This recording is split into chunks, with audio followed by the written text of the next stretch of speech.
Hey, what's good, everybody? This your main man, Case Fell, King Self for Life Wrestling Takes. This past weekend was a decent weekend of pro wrestling, especially on the AEW side of things. They went out there to Australia, put on a solid show. I can tell you what I'm not a fan of. I was not a fan of Takeshita and Moxley's draw. Now, the match itself was a very good matchup. Great. I can say that it was a great match. I'm tired of the draws. It's like TK. His mindset is when he does not know which wrestler he wants to put over, he has it in the draw. And to me, that's lazy booking.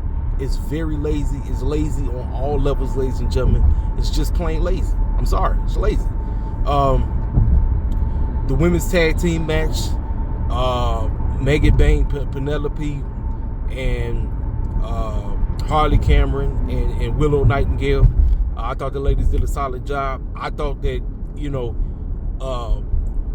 I wasn't really thinking about it, but I forgot Harley Cameron is from Australia, so TK's land. You go back to the crib, you got to win. But after they retained the titles, this new young lady came in and she aligned herself with Megan Bain and Penelope. So I don't know what that means moving forward. Best match on the show was the ladder match. Listen, I know a lot of people is tired of Kyle Fletcher and Mark, my man Mark. But let me tell you something. Them boys, they put everything in it. Kyle Fletcher is that dude, ladies and gentlemen. He is that dude. There's not even I know he love to wear pink. That's him. That's what he want to do. But I'm trying to tell you that Kyle Fletcher is the future of this company. He is the future. That boy can do it. I'm telling you, he got the whole package. That man listen, he ain't even hit his peak yet. That's the crazy part. The young man has not even hit his peak. And I'm like, man, just keep pushing. Keep pushing, my dude. Keep pushing. Hangman and Andrade, a lot of fans are upset that Hangman retained, he didn't retain, but he's going on to face MJF at Revolution.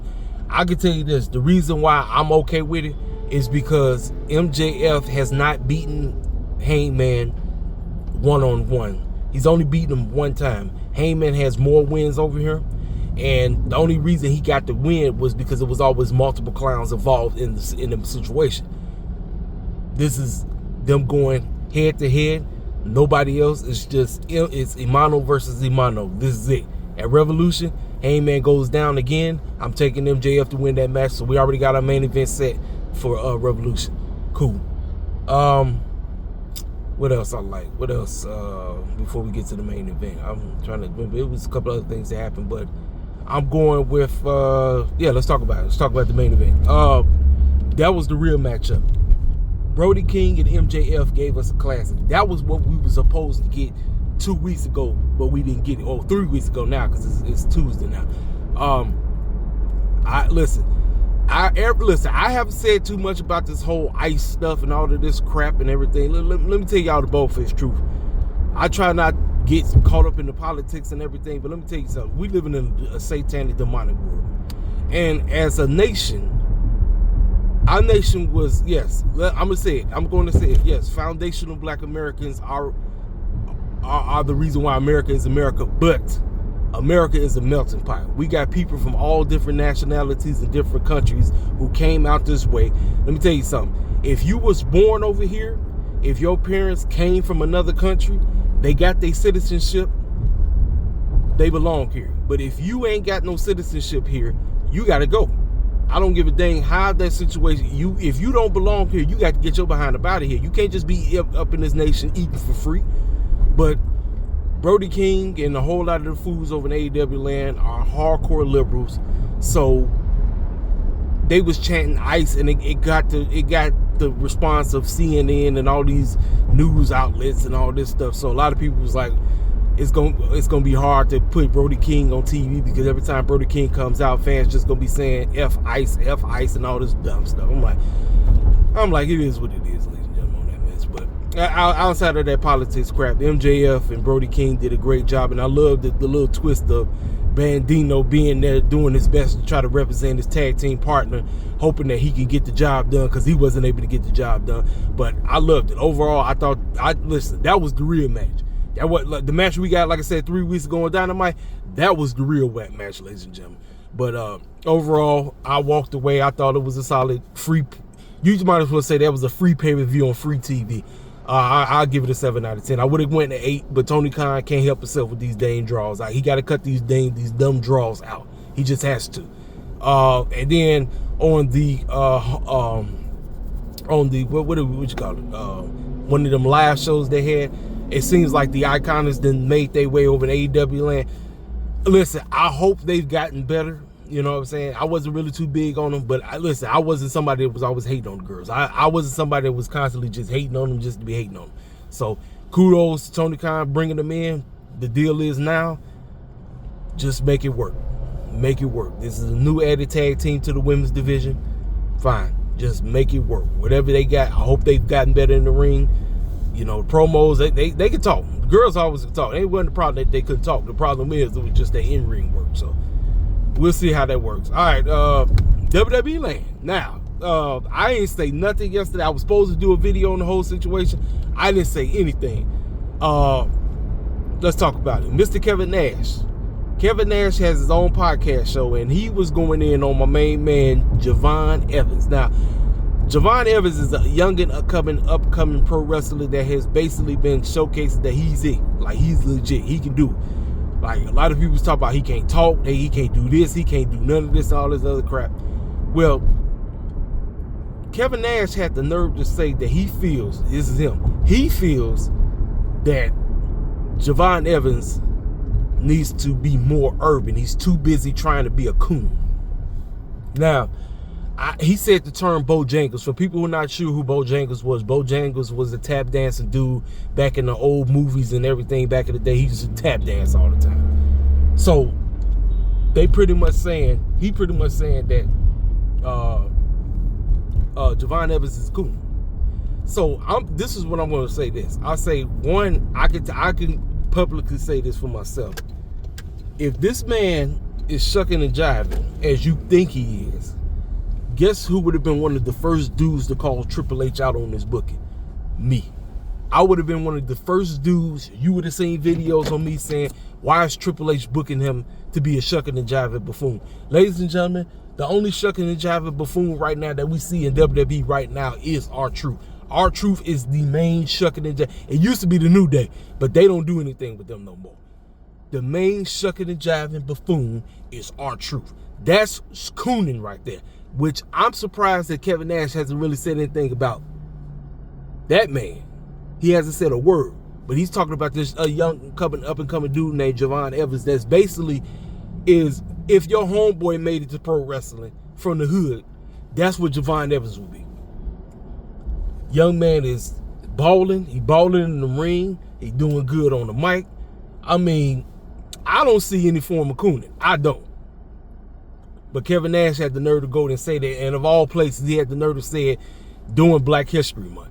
So yesterday on Monday Night Raw, yes, I actually watched Monday Night Raw, and I could tell you this: for me, the standouts was Stephanie Vecchio, Liv Morgan, and Dom in the sit down segment with Michael Cole. That was, to me, that was basically great, because I got this suspicious feeling. There's a possibility, hear me out. There's a possibility, ladies and gentlemen, Stephanie Vecchio might retain at WrestleMania. And you don't know why she might retain? It's because Dom is going to turn on Liv. So this whole deal about Stephanie cutting promos in Spanish and Dom is sitting there trying his best to articulate or get back to Liv, what is she saying? You know, he's translating for her. I got this suspicious feeling, because when they were sitting there, because now the one thing I do like, I like the fact that Liv is bouncing back and forth, going this way. I said this. I said, you want to have fun with this. Don't just give it away that she's going after Stephanie. She's running over to the SmackDown, messing with Jade, causing problems with Jade. I'm like, play it up, have fun. That's the whole point of winning the Royal Rumble. The whole point of winning the Royal Rumble is you don't give away who you're going against. You just want to make the stories matter. You want things to make sense. You want it to matter. That is basically the whole game. And this right here, I'm actually cool. If it's something I'm going to give Triple H props on, I'm going to give him props on this. He's doing a good job with that. Now, I know some people is not really feeling it. Listen, just keep playing around. have a roll over here to SmackDown, cause some foolishness with Jade, and then keep coming back to Stephanie. And then Stephanie just sit up there just talking in Spanish, cutting promos in Spanish and all that stuff, which I ain't got a problem with. Ladies and gentlemen, I know some people is like, well, you know what? She needs to talk. Listen, the young lady is learning. She's learning. Her English is getting, like, from the little promos that I've heard, Stephanie Vanquier's English is somewhat decent, you know. Like I said, I just wish Triple H booked it better. But, you know, it is what it is. But like I said, if they go on that route, I think Liv is going to get screwed at WrestleMania. And she's going to officially turn babyface at WrestleMania. And Dom is going to side with Stephanie Vanquier. And then the last segment, which was the main event, which was Gunther, Dom, and Jevon Evans. So a lot of people was online destroying. Kevin was getting destroyed. Because, see, a lot of people get so caught up on the politics side of somebody that may be, you know, somewhat, they may be more sourced towards the liberal side or more towards the conservative side. And so, I be trying to tell people it's the same side of the same coin. White supremacy don't give a dang about what politics you repping. People get so carried away about the conservative. I be trying to tell y'all, Jim Cornette is one of the biggest white supremacists on the planet. Yet he always going in on Trump. Why? He's a liberal, but he's one of the biggest white supremacists on the planet. Yo, Kevin Nash, what'd he say? A 60-something-year-old dude from Detroit. He may quote-unquote be liberal, but I'll be trying to tell you, if you keep letting these clowns to speak, they gonna tell you what their true colors are. And so Kevin Nash said what he said. Listen, he didn't even have to say nothing about no Bojangles all he had to say was, you know what? I respect this young man. This young man is up and coming, but if there's one critique I want from him is I want him to tighten up on certain things about his character or whatever. Just tighten up. You know, I'm not trying to be disrespectful. I don't want it to come off like I'm racist or something like that, but I just want him to be a little bit more serious because I feel like he can be one of the future main event players. That's all he had to say. But when he said the nerve to say Bojangles and not urban enough, I'm like, man, you sound like Joe Biden when he said, if you don't vote for me, you ain't black. What kind of, listen. So everybody was like, yo, Triple H and them could do the fun. And it's funny as heck how WWE was posting videos about Jevon Evans there. I said, perfect timing. I say Triple H and them could be ecstatic. They could be funny as heck if they let Jevon Evans get the dub tonight. Because everybody was expecting Gunther to win, and a lot of people was thinking Don was going to win. But then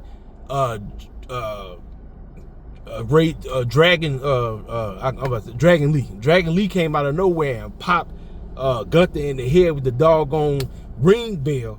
I said, wait a minute. I said, Jevon them might get the dub.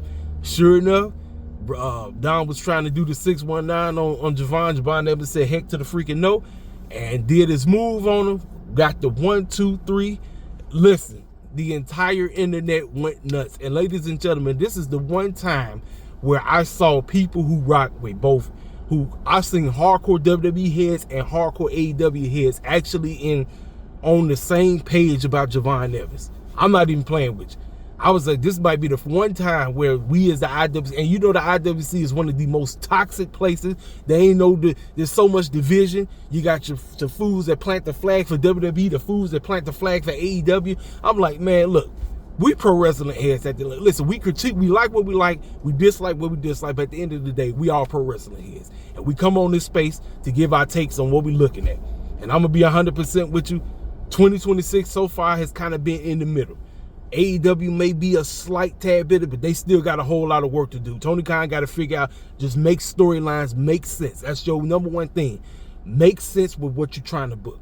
WWE land, Triple H got a whole lot of work to do because we're on the so-called road to WrestleMania. You got to get this thing up. I say that was a positive right there by allowing Jevon Evans to get into the Elimination Chamber. Now, do I have him winning the Elimination Day? To the freaking no.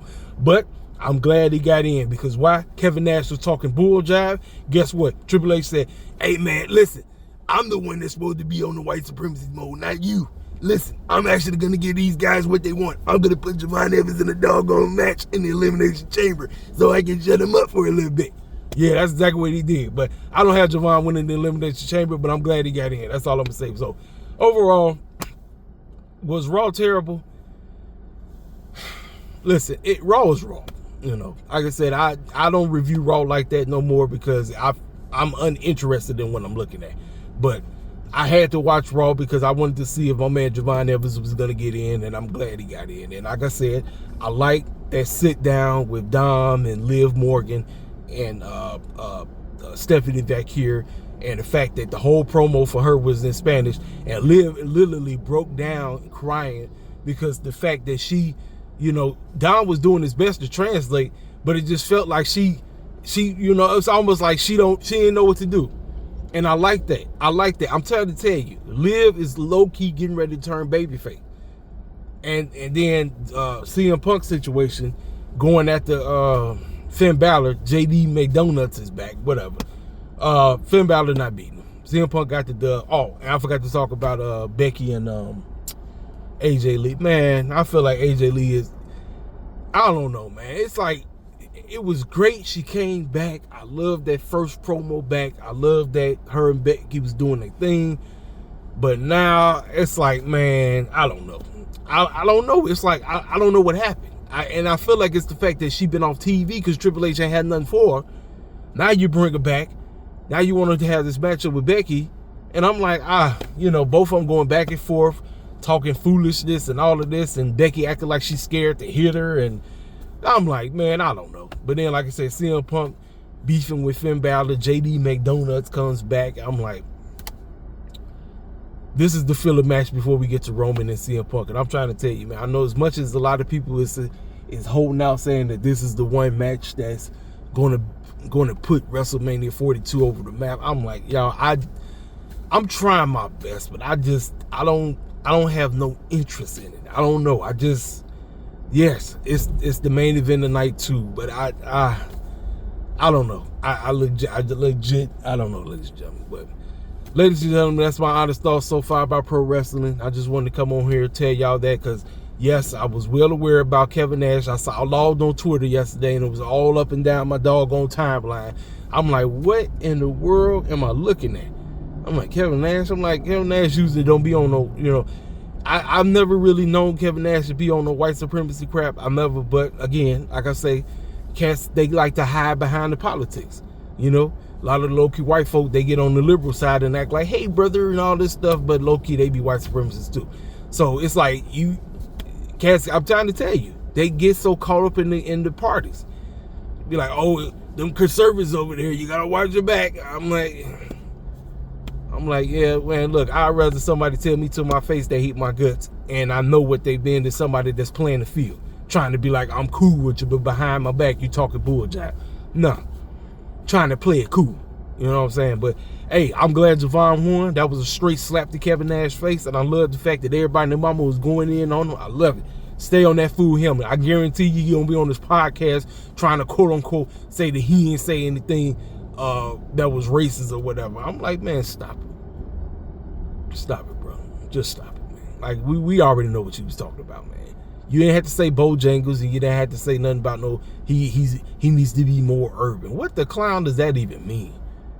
Bro, all you had to say was, you know what, I like this young man. The young man is athletic and everything. I just want him to tighten up on certain things. I want him to, continue to progress his character because I feel like he could be a main event player, if he does whatever. But you ain't have to say all that. But again,